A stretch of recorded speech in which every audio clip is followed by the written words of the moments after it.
माता माता रमानी, माता सावित्रीबाई फुले यांना दिवाण वंदन करून मी 2 शब्द सांगते. सर्व ज्येष्ठ नागरिकांना माझा मानाचं जय भीम. भाषण झालं नाही. ही जयंती साजरी करतोय आम्ही ज्येष्ठ नागरिक रमाबाई. 1898 त्यांचा जन्म झाला आणि त्यांनी जे दुःख काढले ते आत्ता कोणच काढत नाही. त्यांच्यामुळे आज आपल्या कपाटकर साड्या आहेत. त्यावेळेस त्यांना बाबासाहेबांची एक मीटिंग होती तर एक सुद्धा साडी नव्हती, सगळ्या फाटक्या साड्या होत्या.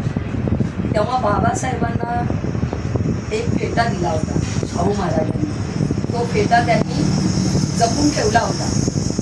तो फेटा घालून त्या बाबासाहेबांच्या मीटिंगला दिला, कारण त्यावेळेस अशी परिस्थिती होती तर त्यांच्याकडे काही सुद्धा नव्हतं. त्यांनी एवढी शेणाच्या गवऱ्या थापून बाबासाहेबांना शिक्षणासाठी पुस्तकं दिली घेऊन. त्या पुस्तकावर बाबासाहेबांनी शिक्षण जास्त घेतलं, म्हणजे प्रोत्साहन दिलं. जर एक महिला त्या काळामध्ये आपल्या पतीला एवढं प्रोत्साहन करते तर हल्लीच्या महिलांनी ते करावं. भले तो गरीब असला तर त्याला सोडून जाण्यात अर्थ नाही, त्याला पुढे काढायचं. आणि कर्तव्य किंवा समाजाचं कार्य म्हणजे काय, समाजामध्ये कार्यच केलं पाहिजे असं काही नाही. तुम्ही एक मुलाला जरी चांगलं शिक्षण दिलं, भांडीकाम करून किंवा मोलकरणीची कामं करून, तर त्यात काही वाईट नाही.